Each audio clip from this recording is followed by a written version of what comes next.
Hello everyone. Today, I'll be presenting about the human urinary system, its anatomy, its physiology, and the detailed pathway of urine formation. Here's what we're about to learn. What is urinary system? Anatomy and physiology of urinary system, urine formation, and also renal angiotensin aldosterone system. The urinary system, also called the renal system, is one of the most essential systems in our body. Its main job is to filter the blood, remove waste products, and maintain the body's internal balance of water, salts, and chemicals. In simple terms, it acts as our natural filtration and drainage system. It keeps our blood clean, our fluid levels balanced, and our body chemistry stable. Now let's look at the definition more closely. The urinary system is made up of several organs that work together to filter the blood, remove waste, and produce, store, and eliminate urine from the body. These organs include the kidneys, ureters, urinary bladder, and the urethra. Next, let's talk about the main functions of the urinary system. First, filtration of blood. The kidneys remove harmful substances like urea, uric acid, and creatinine from the bloodstream. Second, regulation of fluids and electrolytes. The system maintains the balance of water, sodium, potassium, and chloride, all of which are vital for normal cell function. Third, acid-base balance. The kidneys help control the pH of the blood by excreting hydrogen ions and reabsorbing bicarbonate ions. Fourth, blood pressure control. When blood pressure drops, the kidneys release renin, which triggers mechanisms to restore normal pressure. Fifth, hormone production. The kidneys secrete erythropoietin, which stimulates red blood cell formation in the bone marrow, and renin, which helps regulate blood pressure. Finally, detoxification. The urinary system also helps remove certain drugs, toxins, and other metabolic byproducts from the blood. The system consists of four main organs: the kidneys, ureters, urinary bladder, and urethra. Now, let's move on to the kidneys, the main organs of the urinary system. The kidneys are located in the retroperitoneal space, positioned between the T12 and L3 vertebrae. Each kidney has a bean-shaped structure, with the right kidney slightly lower than the left, and that's because of the position of the liver just above it. Let's look at the protective coverings. The renal capsule is the tough, fibrous outer layer that protects the kidney from infection and trauma. Outside that, we have the adipose capsule, which provides cushioning and anchors the kidney in place. And the outermost layer is the renal fascia, a thin connective tissue that secures the kidney to surrounding structures. Now, moving to the internal structure, the renal cortex is the outer layer that contains the renal corpuscles, made up of the glomeruli and Bowman's capsules, which are vital for blood filtration. Beneath the cortex lies the renal medulla, made up of cone-shaped renal pyramids. The tips of these pyramids, called the renal papillae, drain urine into small chambers known as the minor calyces, which then merge into major calyces. These calyces join to form the renal pelvis, a funnel-shaped cavity that collects urine and channels it into the ureter. The hilum, located on the inner concave surface of the kidney, serves as the entry and exit site for the renal artery, renal vein, and the ureter. Now, let's talk about the nephrons, the functional units of the kidney. Each kidney contains about 1 million nephrons. Every nephron plays a vital role in filtering the blood, reabsorbing what the body needs, and forming urine to eliminate waste products. A nephron is made up of two main parts, the renal corpuscle and the renal tubule. The renal corpuscle consists of the glomerulus and Bowman's capsule. The glomerulus is a tuft of capillaries where blood filtration begins. When blood flows into the glomerulus, pressure forces water and small solutes out of the blood, forming a fluid known as filtrate. This filtrate is then collected by Bowman's capsule, which surrounds the glomerulus like a cup. From there, the filtrate passes into the renal tubule, which is responsible for reabsorption and secretion, processes that adjust the composition of urine. The first part of the tubule is the proximal convoluted tubule, or PCT.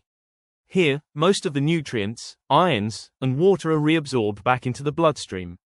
Next comes the loop of Henle, which has two limbs, a descending limb and an ascending limb. The descending limb reabsorbs water, while the ascending limb reabsorbs sodium and chloride ions. This is essential for concentrating the urine. After that, the filtrate enters the distal convoluted tubule, or DCT, where hormones regulate selective reabsorption and secretion to fine-tune the chemical balance of the blood. Finally, the filtrate moves into the collecting duct.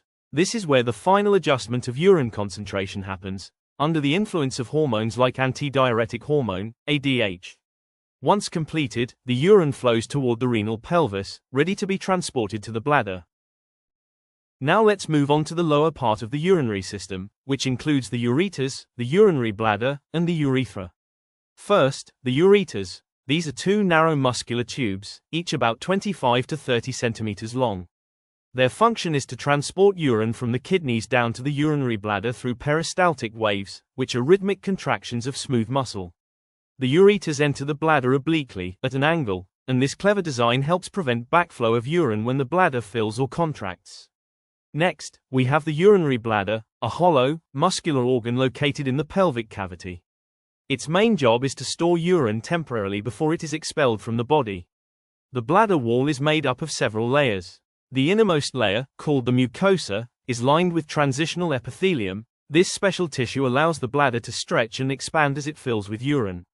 Beneath that is the muscular layer, known as the detrusor muscle, a thick layer of smooth muscle that contracts to push urine out during urination. The outermost layer, called the serosa, is a thin connective tissue covering that provides additional support. Inside the bladder, there's a small triangular area called the trigone. It's formed by the two urethral openings and the internal urethral opening. The trigone is highly sensitive to stretch, and it signals the brain when it's time to urinate.